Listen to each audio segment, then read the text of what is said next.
Bonjour, bonsoir les amis, j'espère que vous allez bien, que vous êtes en forme, que vous avez la méga pêche. Dans cette vidéo, je vais vous parler des inégalités, de l'injustice sociale, de la reproduction sociale. Ça paraît bizarre, hein, les propos que je vais utiliser, mais je pense que c'est super important.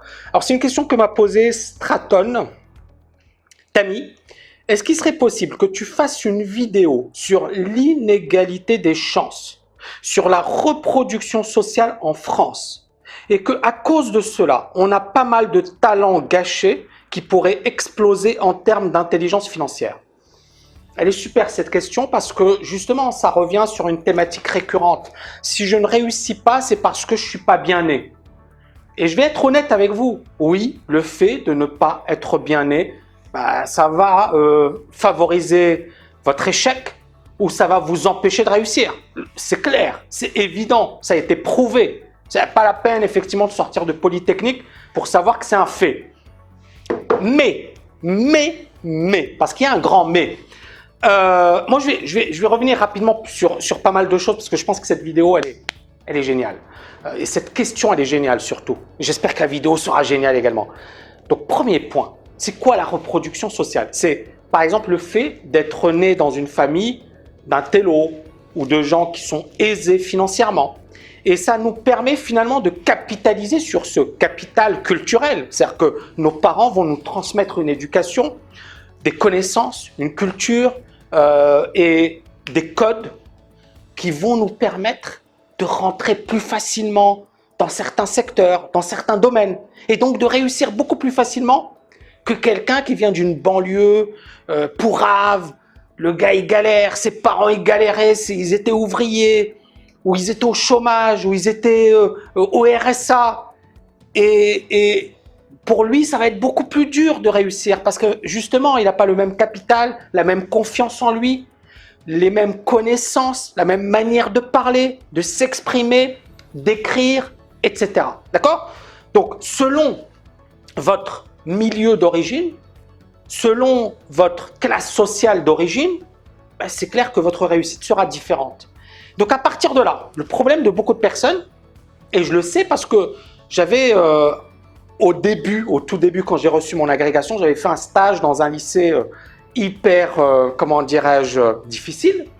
Et je me suis retrouvé confronté à des jeunes qui me disaient moi, je ne vais pas faire d'études parce que mon grand frère, il est bac+5, il est au chômage. Je préfère faire des petits trafics, etc. Ou moi, je ne fais pas d'études parce que tout mon quartier est au chômage. Ou il y a 50% de chômeurs dans mon quartier. Pourquoi faire des études?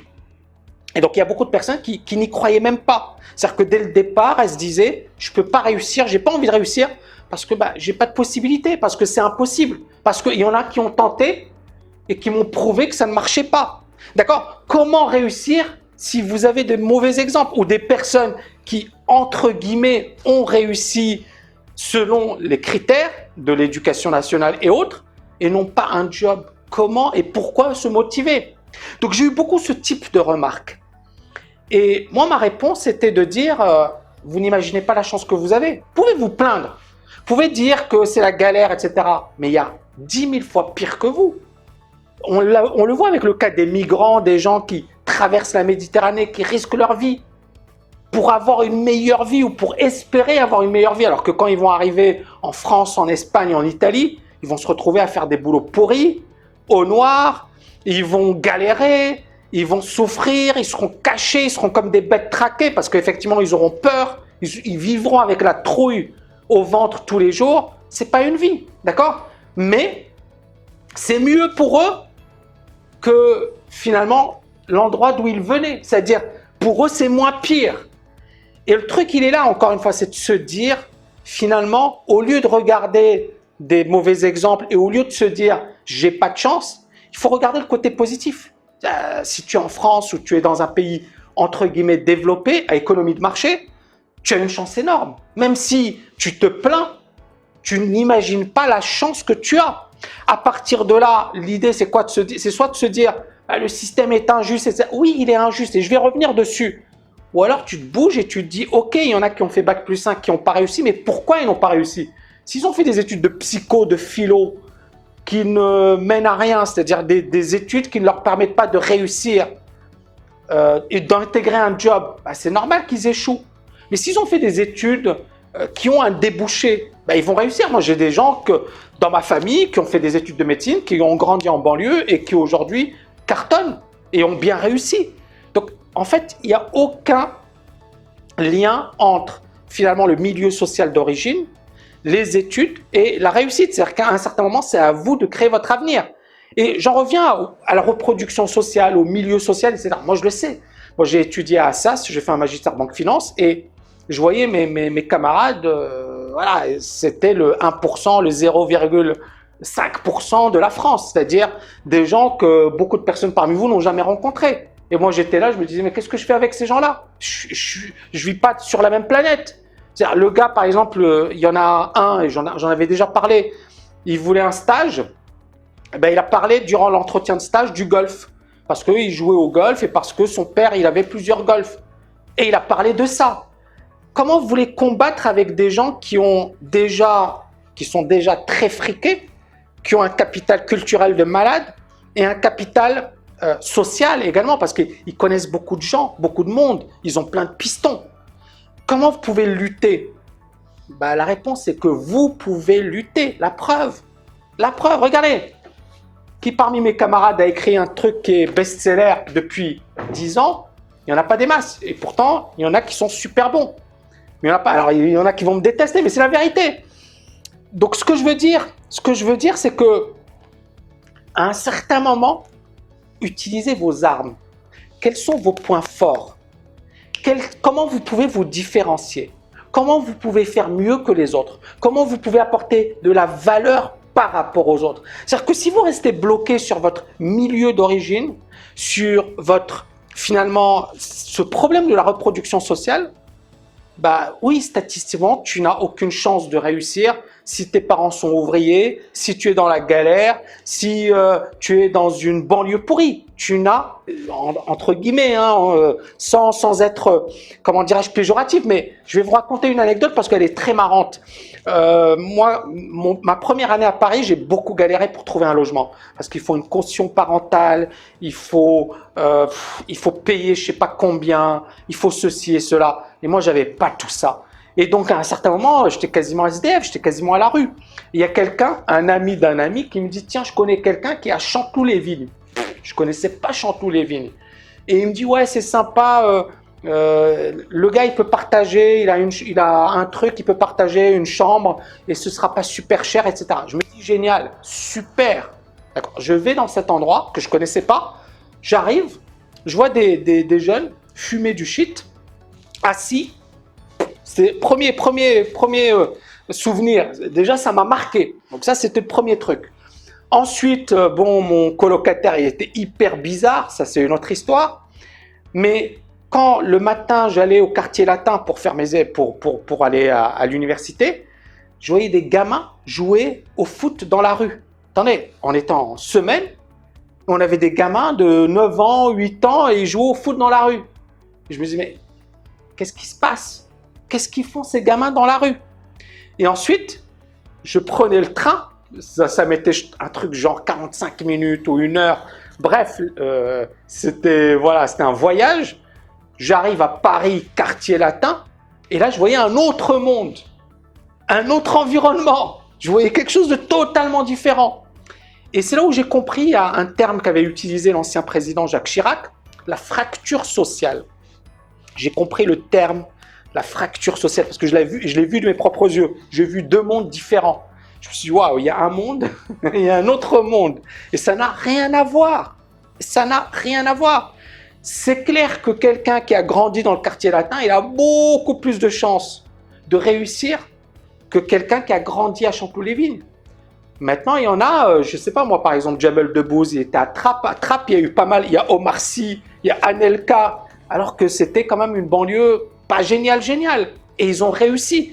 Il n'y a pas de fatalité dans la vie. Ce que je veux dire, c'est qu'à un certain moment, c'est soit tu te bloques en disant c'est impossible, ou alors je n'ai pas les mêmes chances, je n'ai pas les mêmes moyens que les autres, ou alors tu te dis ok, les statistiques sont contre moi, mais je vais prouver que je peux réussir. Et un dernier exemple, parce que cet exemple, il est marquant. Moi, mes parents, ils n'ont pas fait d'études. Mon père, il a arrêté avant le niveau bac, etc. Et parce qu'il était orphelin de père et de mère, et voilà, il devait gagner sa vie, c'est-à-dire il n'avait pas de parents, et il était trimballé de famille en famille, il voulait vraiment gagner sa vie. Et ce qui se passe, c'est que quand j'ai passé l'agrégation, je me suis retrouvé, on était 5 à Paris, 5, 6, Paris, région parisienne, on n'était pas très nombreux. Et j'ai posé la question aux personnes qui avaient réussi le concours en même temps que moi. Il y en avait un, ses parents étaient professeurs et la mère était agrégée. Donc déjà, elle avait un avantage puisqu'elle avait déjà une mère avec un gros capital social, culturel et compagnie. Un autre, son père était éditeur. Il avait fait Subdeco, le SCP, EAP. Et cette fille, elle avait fait l'ESSEC, elle était expert comptable, elle était directeur financier. Une troisième qui était diplômée de HEC Paris et également fille de notable. Un autre qui était normalien, dont le père était docteur en philosophie et la mère était agrégée de littérature, quelque chose comme ça. Et en fait, je me suis rendu compte qu'ils avaient tous des parents surdiplômés, issus et diplômés des meilleures écoles, et que j'étais le seul dont les parents n'avaient pas fait d'études. Et bien évidemment, c'est une anomalie statistique, c'est-à-dire que statistiquement, j'étais une anomalie. Mais ça ne m'a pas empêché de réussir l'agrégation. Parce que dans ma tête, je n'ai pas pensé à ces limites, à ces blocages, à cette reproduction sociale. Parce que dès que vous pensez à ça, vous êtes bloqué. Par contre, si vous vous dites, on est tous différents. Encore une fois, les amis, ce que j'ai envie de vous dire, moi j'avais de la chance par rapport à d'autres. Mais j'avais également beaucoup de blocages ou de limites ou d'inconvénients ou de désavantages par rapport à d'autres. Ce que je veux dire, on est toujours meilleur que quelqu'un et on est toujours moins bon que quelqu'un. Mais ça ne nous empêche pas d'avoir notre propre trajectoire, notre propre histoire et de marquer l'histoire à notre façon. Vous voyez ce que je veux dire ? En fait, il ne faut jamais, jamais, jamais s'arrêter à finalement des faits statistiques ou des... Parce que vous ne ferez rien, c'est-à-dire que vous resterez bloqué toute votre vie en vous disant « Regarde, si je ne réussis pas, c'est parce que la science le prouve, et les statistiques le prouvent, ceci le prouve, ce qui se passe à la télé le prouve. » C'est comme le fait de dire par exemple « Je suis black aux États-Unis, c'est impossible de réussir. » Barack Obama est devenu président des États-Unis. Statistiquement, c'est impossible, mais le gars est quand même devenu président des États-Unis. Et comment? Parce qu'à 2 reprises, il a été élu. Et puis, quelle classe et quel souvenir on en garde? C'est-à-dire, bon, après, bien évidemment, tous les hommes politiques, on peut les critiquer. Mais ce que je veux dire, c'est quand même un grand homme politique. Probablement l'un des meilleurs, l'un des plus éloquents, l'un des plus... Il y avait énormément... Encore une fois, voilà, je sais que parmi vous, il y en a qui le détestent. Mais moi, je m'en fiche de tout ça. Ce que j'ai envie de vous dire, c'est... Il était black américain. Et j'ai vu son film, il a subi le racisme, il a subi l'injustice, il a vraiment, vraiment eu des moments très difficiles où il se posait des questions. Il doutait même sur son américanité, etc. Parce qu'il se disait, bon, je suis dans un pays où finalement, on est considéré comme des animaux. Est-ce que c'est vraiment... Et puis, il est devenu président des États-Unis. Parce que justement, il n'est pas resté bloqué ou piégé par toutes ces croyances, tous ces blocages que la société va créer pour vous. Donc, voilà, j'espère les amis que vous avez aimé cette vidéo. C'était un peu long, un peu technique. J'ai essayé de rester simple, bien évidemment. Mais pour répondre à ta question, oui, statistiquement, la reproduction sociale existe. Si tu es fils de médecin, tu auras plus de chances de devenir médecin. Tu es fils de polytechnicien, tu auras plus de chances de devenir polytechnicien. Tu es fils de PDG, tu auras plus de chances. C'est normal, la reproduction sociale existe. Maintenant, on a tous notre libre arbitre. On a tous en nous cette envie de nous dépasser, de réussir, de réaliser des grandes choses. Rien ni personne ne doit vous empêcher de réaliser des grandes choses. Voilà les amis, j'espère que vous avez aimé cette vidéo. N'oubliez pas de la liker et de la partager. Je vous dis à bientôt. Ciao, ciao, ciao!